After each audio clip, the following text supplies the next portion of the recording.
국민의힘 얘기를 듣도록 하겠습니다. 국민의힘 혁신의 길은 어떻게 되어가는 건지 윤희숙 국민의힘 혁신위원장 모시고 이야기를 나눠보겠습니다. 안녕하십니까? 네, 안녕하세요.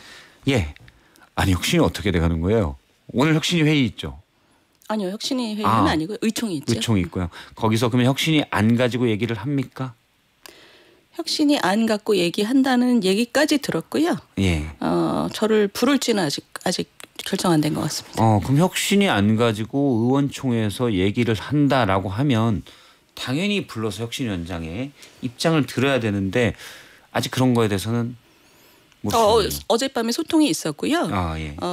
오고 싶냐는 질문을 받아서 부르시면 당연히 기꺼이 가서 설명드린다라고 얘기했고 예. 그래서 부른다는 얘기는 아직 없습니다.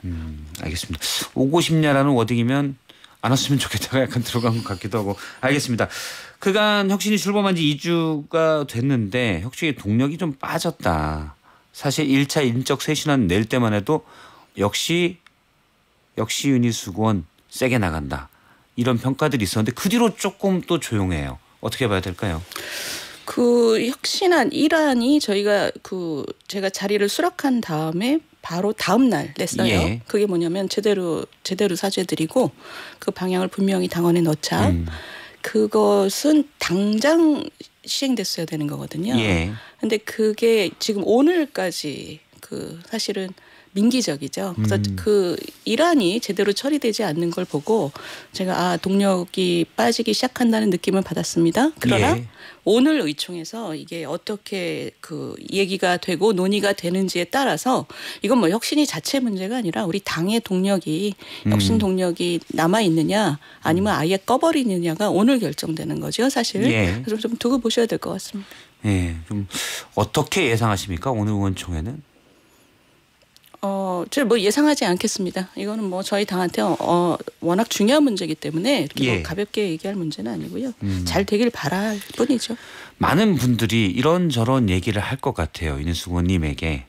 일부는 이렇게 가면 안 돼. 너무한 거 아니야. 지금 단결이 중요할 때가 사적으로 개인적으로 사적으로라기보다는 또 어떤 분들은 윤희숙 위원장님의 의견에 정적으로 동의한다. 우리 당 바뀌어야 된다. 어떤 얘기들이 많습니까?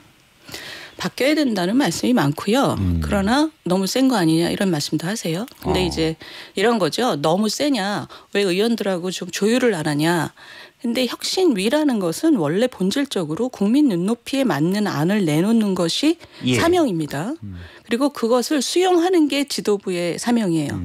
그러지 않으면 혁신위를 꾸릴 이유가 없는 거죠. 그렇죠. 그래서 그 지도부의 그 의지가 대단히 중요하고 물론 전적으로 수용하지 않을 수는 있지만 국민 눈높이에 다가가려는 노력이 대단히 중요한 건데 사실 이번에 지도부가 어떤 의지를 갖고 있는지에 대해서는 시작부터 여러 가지 생각이 들게 했지요. 그런데 결국 거기에 쐐기를 박은 것이 전환길 씨가 나오는 토론회에 지도부가 대거 참석했을 때 그때 이 지도부는 혁신 의지가 없을 뿐만 아니라 당을 뒤로 돌리는구나라는 생각을 할 수밖에 없었습니다. 구체적으로는 윤상현 의원이 주최한 토론회에 처음에 송원석 지도부 쭉 나왔었죠. 그리고 본인들이 몰랐다라고 얘기를 했을 때 정말 몰랐다면 그게 단순 실수라면 나오자마자 조치를 했어야 돼요.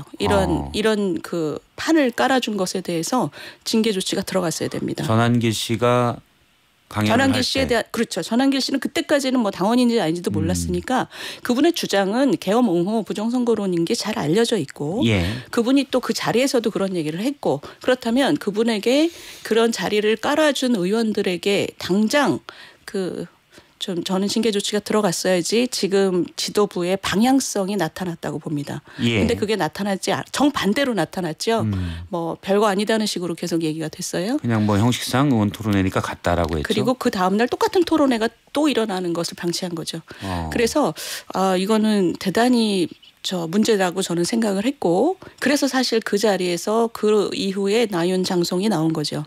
이 당이 이틀 뒤엔가 말씀하셨어요. 바로 다음 날입니다. 나윤장송은. 그래서 우리 당이 지금 저 합리적 보수로서 자리매김을 다시 하느냐, 계엄을 막지 못한 당의 이미지에서, 아니면 그냥 이왕 그냥 드럼통에 들어간 거 계속 간다, 이렇게 윤석열 당으로 극우당으로 다시 갈 거냐. 예. 저는 지금 이 며칠이 대단히 중요한 분기점이라고 생각해요. 그래서 제가 그 나윤장송 얘기를 사실 꺼낸 거고요. 실명을 거론할 생각까지도 그때는 지금 위기이기 때문에 이건 아주 구체적으로 얘기를 해야 되겠다라고 결심을 하셨던 건가요? 그런 거죠. 저는 대단한 위기감을 느꼈습니다. 왜냐하면 혁신위를 시작할 때만 해도 저는 제가 그 우리 당이 지금까지 오기까지 굉장히 정말 가슴을 뜯고 싶은 8가지 장면을 제가 얘기를 했고, 그 8가지 과거의 잘못 중에 어느 게 더 크고 어느 게 더 뭐 약하다, 이런 판단을 제가 내려서 칼을 휘두르지 않겠다고 이미 약속을 했어요. 그래서 그런 것에 대해서는 당원의 판단을 묻는 제도적인 장치를 만들겠다라고 얘기를 했습니다. 그리고 일단 사과부터 하자. 그리고 그것이 이제 당원들의 판단에 영향을 줄 테니까 털고 갈 수 있는 기회죠. 근데 사과를 기다리고 있는 중에 이 나윤, 장송 이분들이 그 당을 극우로 다시 끌고 가려는 움직임을 보인 거예요. 나윤, 장송 중에 장의 얘기를 들어보겠습니다. 페이스북에 올린 거예요. 연일 내부 총질자들의 당이 온통 극우 프레임에 빠지고 있다. 반드시 당대표가 되어 당과 당원을 모독한 자들에 대해 책임을 물을 것이다. 자, 이분은 극우 프레임으로 억지로 빠뜨리고 있다. 제가 볼 때는 여기에는 윤희숙 비대위원장도 해당이 되는 것 같아요. 그러니까 극우가 아닌데 왜 우리한테 극우라고 프레임을 짜냐, 이 얘기예요. 어떻게 답하실지. 그러니까 그 극우건 뭐건 프레임이건 사실이건 간에 그 내용의 핵심은 계엄 옹호와 부정선거론 음모론이에요. 그것을 무엇으로 부를 것이냐. 저는 우리나라 국민들이 극우라고 부를 거라고 생각합니다. 근데 그 합리적인 사람들이 생각하는 그 범위를 벗어난 것을 우리의 극이라고 얘기하잖아요. 그렇다면 윤석열 대통령부터 극우예요. 지금 윤석열 대통령이 극우적인 주장을 지금 구치소 안에서도 계속 하고 있고, 그것을 전파하는 역할을 전한길 강사가 하고 있어요. 그것을 지금 의원들이 당 안에서 메아리를 계속 만들고 있는 거예요. 그렇다면 그것은 극우 당으로 가지고 가려고 하는 시도이죠. 그거하고 싸워야 되는 게, 지금 이 당이 살아남으려면, 제대로 된 보수로 다시 자리매김하려면 지금 대단히 중요한 싸움이 지금 시작되고 있는 겁니다. 싸움에서는 전망은 아까 안 하신다고 했으니까 이건 안 물을 텐데, 저도 이제 다른 방송에서 패널로 많이 나가는데 그 윤희숙 위원장이 혁신안에서 저는 곧잘 그렇게 얘기나곤 합니다. 방향은 맞는데 방법이 좀 서투르다. 왜 그러냐면 지금 싸워야 된다면 싸우면 이겨야 되잖아요.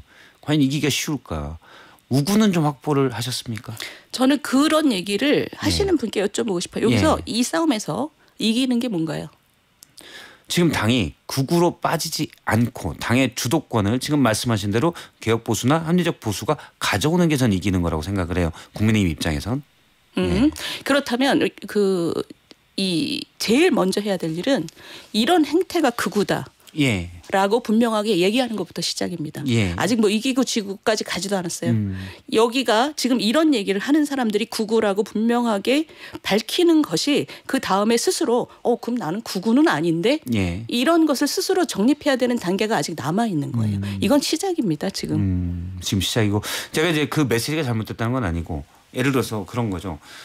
지금 일부에 뭐 나윤장송을 대표적으로 말씀하셨지만 나머지 상당수 의원들은 말씀을 잘 않고 있고, 앞서 위원장님께서 얘기하셨던 얘기는 뭐 당이 이렇게 가서는 안 된다는 얘기하는 의원들이 더 많다. 그럼 이런 의원들이 좀 전면에 나서야 되지 않을까라는 생각을 하는 거예요. 맞습니다. 그 말씀은 맞는데, 지금 이제 의원님들의 분위기는 제가 볼 때는 이 앞으로 임기가 3년 남았기 때문에 그 3년 뒤에 좀 숨어 계신 거예요. 별일 없이 그냥 조금 더 월급쟁이 3년이 남아 있다고 생각하는 거죠.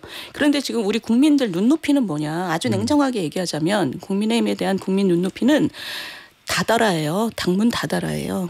그러면 그 당문 닫아라라는 국민 눈높이를 조금이라도 근접해서 우리가 그래도 생존하려면 저는 그 줄사태가 이어져야 된다고 봅니다. 줄사태요? 그게 뭐냐면 지금 앞으로 열심히 일하겠지만 그 이후에 불출마하겠습니다. 이게 바로 우리가 2004년 차떼기 때 40명에 가까운 중진들이 불출마 선언을 했어요. 예. 그래서 사실 당이 살았습니다. 근데 지금은 그때보다 더 큰 위기예요. 그러면 그 정도의 위기의식을 가지고 책임지려는 의식이 있어야 됩니다. 근데 거꾸로 그 얘기는 뭐냐면 아직 3년이 남았기 때문에 상당히 그런 결정을 뒤로 미루려는 분들이 많아요. 그래서 예.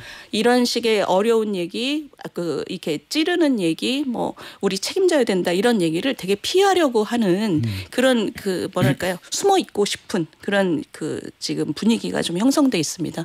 그렇다면 그냥 분명하게 얘기하는 수밖에 없어요. 저는 예. 지금 뭐 좀 조율하고 좀 타협하고 이러는 게 능사가 아니라고 생각합니다. 지금 우리가 처한 상황을 분명하게 밝히는 거 거기서부터 시작이죠. 지금 윤희숙 혁신위는 사실 받아들여져야 성공 아니냐 그렇게 얘기하시는 분은 있는데 저는 그렇다고 생각 안 해요. 저도 어떤 세력을 모아서 싸워서 이겨나가야 되는 거지 선의로 해결될 일은 아니다. 예를 들어서 앞서 이제 불출마 거취 표명에 이제 불출마하셔라 이런 건데 이분들이 많은 평론가들 얘기가 그래요. 이분들이 불출마 선언할 거면 지금 구구로 이렇게 세팅해서 가겠냐. 자신의 기득권 유지를 위해서인데. 그러면 세력을 모아서 쉽게 말해서 쫓아내야 되는데 그런 부분들이 좀 지금 어렵다. 아닙니다. 그러니까 저는 예. 지금 저 선생님 말씀하신 거에 동의하면서도 예. 그 중간 단계를 좀 뛰어넘으신 거예요. 그래요? 왜냐하면 그분들이 불출마를 안 하고 버티는 것이 우리 당의 역사에서 어떤 의미를 가지는지를 분명하게 밝히는 것이 그 다음에 나타나는 것이 이런 거죠. 극우로 같이 동참할 거냐 아니면 건강한 보수로 가는데 동참할 거냐. 각 의원들이 지금 굉장히 좀 흐릿하게 생각하고 있던 부분들에서 예. 이게 그게 아니네. 굉장히 중요한 방향을 정립하는 것이네라고 본인들이 다시 입장을 만들고 자리를 찾아가는 과정이 저는 시작되고 있다고 봐요. 그게 바로 그 전당대회 주자들이 지금 극우냐 혁신이냐의 싸움을 시작한 거잖아요. 예. 저는 그게 이거라고 봐요. 한 지금 쟁점이 전선이 극우와 뭐 반극우연대 이렇게 얘기되고 있지만 그 쟁점과 전선의 단초를 지금 혁신이가 만들고 있다 이런 말씀이시네요. 이미 만들었죠. 나연 장송에서부터 시작한 겁니다. 다시 말하면 나연 장송이 시작한 거죠. 시작한 사실은. 거다. 자, 1차 인적 쇄신안을 얘기했을 때 2차, 3차도 준비돼 있다고 하셨는데 준비가 지금 되고 있나요? 아니면은 제가 기회가 주어진다면 오늘 의총 이후에 오늘 의총이 사실은 대단히 많은 것들을 결정하는 시간입니다. 혁신의 존폐도 의총에서 얘기가 될 수 당연히 있습니까? 그렇죠. 당연히. 받아들이실 겁니까? 존폐는 행정적으로는 8월 31일까지예요. 그런데 행정적으로는 제가 혁신위원장이라는 자리를 가지고 나가서 얘기할 수 있습니다. 그러나 그 동력을 아까 물어보신 동력이라는 부분이 오늘 의총에서 상당 부분 결정될 거다. 예전에 말씀하실 때는 난 물러나지 않겠다라고 하셨고요. 그래서 안 돼도 계속 싸우겠다라는 걸로 제가 이해를 했었거든요. 그렇죠. 사실 어렵다고. 근데 지금 말씀은 오늘 전혀 동력을 확보되지 않다면 나는 힘을 잃을 것 같다. 아니요. 그런 얘기가 아니라 들려서. 저는 혁신위원장이라는 그 자리에 8월 31일까지 지금 그 공식화된 자리에서 계속 얘기를 해나가겠지만 모든 정당은 전당대회 스케줄이 시작이 되면 혁신의 논의는 끝납니다. 왜냐하면 전당대회가 가장 중요한 일이거든요. 그래서 그 흐름 속에서만 혁신위원장이 얘기를 할 수 있다는 거죠. 알겠습니다. 일부에서는 이런 얘기 잠깐 뭐 저는 부차적이라고 생각하는데 이런 얘기도 있습니다. 그러니까 개파 금지 서약서를 하고 친한계도 요구하면서 친한계가 어떻게 보면 혁신에 힘을 실어줄 수 있는 기회를 놓쳤다.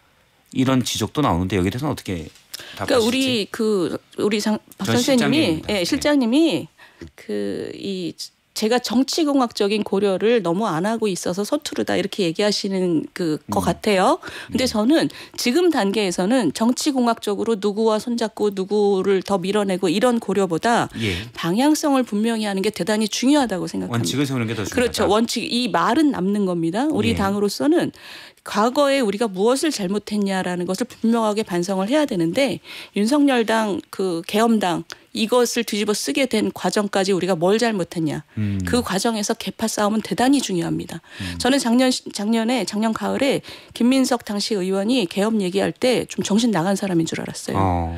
그런데 그때 그 사람이 그거를 막 떠들고 다닐 때 우리 당에서는 무슨 일이 벌어지고 있었냐. 그런 얘기가 진위가 어떤지 진위를 확인하고 대비하고 가서 설득하고 이럴 생각을 한 게 아니고 안에서 싸우고 있었어요. 어. 저는 그게 너무 가슴이 아파요. 그렇다면 우리가 앞으로 앞을 다시 정립을 하기 위해서는 당의 체질과 구조를 다 바꾸고 제대로 사죄하는 것 플러스 제발 안에서 좀 싸우지 말자 이런 얘기를 저는 지금 대단히 중요하게 해야 된다고 생각해요. 싸운다는 게 사실은 뭐 권력 획득의 계파 싸움일 수도 있겠지만 또 의견이 약간씩 다른 분들이 뭐 어떻게 보면 상식적인 일상적인 대립은 할 수 있는 거 아닌가요? 맞습니다. 서로 의견을? 저는 노선 싸움은 지금 우리가 얘기하는 네. 보수냐 극우냐 이 싸움만큼 노선 싸움은 아무리 격렬해도 상관없다고 예. 생각해요. 근데 당시 우리 11월에 있었던 일은 당대표 가족과 연루된 그 당 게시판 문제였잖아요. 그거는 그냥 빨리 사과하고 치우면 되는 문제예요. 그리고 그게 지금까지 어떤 식으로 이어지고 있냐면 모든 문제를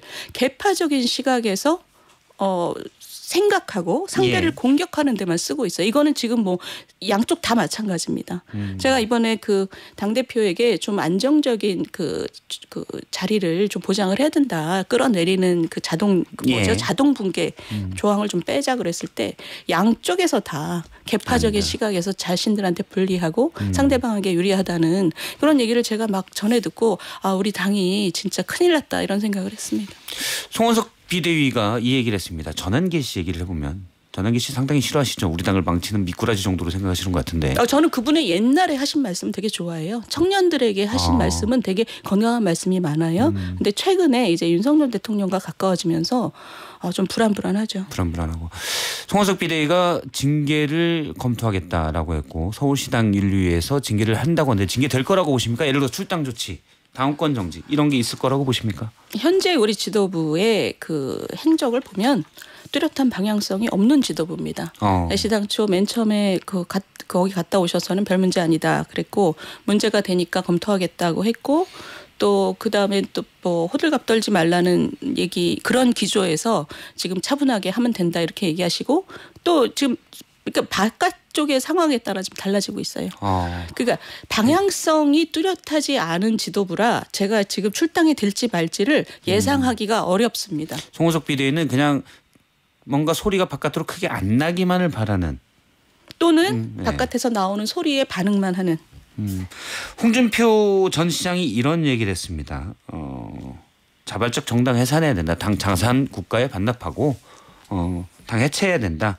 이런 얘기까지 했어요. 그리고 일부에서는 뭐 홍준표 전 시장이 9월부터는 홍카콜라를 재개하겠다. 뭐 이런 얘기를 하면서 신당 만드는 것 아니냐라고 얘기했는데 만약에 윤희숙 혁신위의 혁신안들이 다 받아들여지지 않는다. 오늘이에요. 오늘 의총에서. 그러면 이 당의 미래는 어떻게 됩니까? 자꾸 예측을 하라 그러시는데 저는 이제 저 같은 알겠습니다. 사람은요 예측을 하는 사람이 아니고요 결단하는 사람이에요. 결단은 어떻게 하실 건지 그러면? 계속 살리려고 노력해야죠. 지금 극우와의 싸움을 계속 해야죠. 그래서 이기든 지든 계속 가야죠. 혹시 그러면 외부의 구심점 만약에 홍준표 시장이 당을 만든다면 우리가 보수의 미래를 새로운 당에서 만들 수도 있겠다 이런 생각도 할 수 있습니까? 혁신위원장님은? 저는 홍 시장님에 대해서는 큰 관심이 없습니다. 관심이 없다. 왜냐하면 지난 몇 달간의 행적을 보면 당을 사랑하는 분이라는 느낌을 제가 별로 못 갖고 있어요. 당을 사랑하는. 이번 전당대회가 이제 열리는데 그러면 뭐 혁신위원장으로서 여기에 관련돼서 얘기하기는 좀 어려우실 수가 있겠습니까? 아니 안 어렵습니다. 혁신하려고 어떤 분이 하는 당대표가 돼야 된다고 보세요? 혁신하려고 하는 분. 혁신하려고 하는 분. 혁신의 의지를 가지고 뚜렷한 방향성을 가지신 분이 돼야 된다고 생각을 합니다. 그러면 이미 이제 극우 프레임이라고 많은 세인들이 평가하는 김문수 장동혁 후보가 있고 그다음에 반극우 연대라고 하는 안철수 조경태 후보가 있습니다. 한동훈 전 대표는 나올지 말지 고민 중인 것 같고 어느 쪽이 돼야 된다고 보세요? 다시 반복하자면 죄송합니다. 아니 들으나 마나 밝혀서. 뭐 너무 뻔한 얘기지만 윤석열 전환길 이 두 분이 지금 한 편 먹었잖아요. 아주 공식적으로 한 편 먹었잖아요. 그런데 전환길 씨를 싸고 도는 분들은 이 당을 윤석열 당으로 돌리겠다는 얘기잖아요. 그런 분들을 제가 막 공식적으로 지지하기는 대단히 어렵습니다. 당을 윤석열 당으로부터 완전히 절연시키고 국민들로부터 우리는 새로워지겠습니다라고 얘기하고 그러기 위해서 당을 고치겠습니다라고 얘기하는 분이어야 되죠. 알겠습니다. 알고 있지만 워딩을 직접 따보고 싶어서 다시 한번 물었습니다. 네, 잘 되길 바라겠습니다. 국민의힘 혁신위의 윤희숙 혁신위원장과 지금까지 얘기 나눴습니다. 고맙습니다. 감사합니다.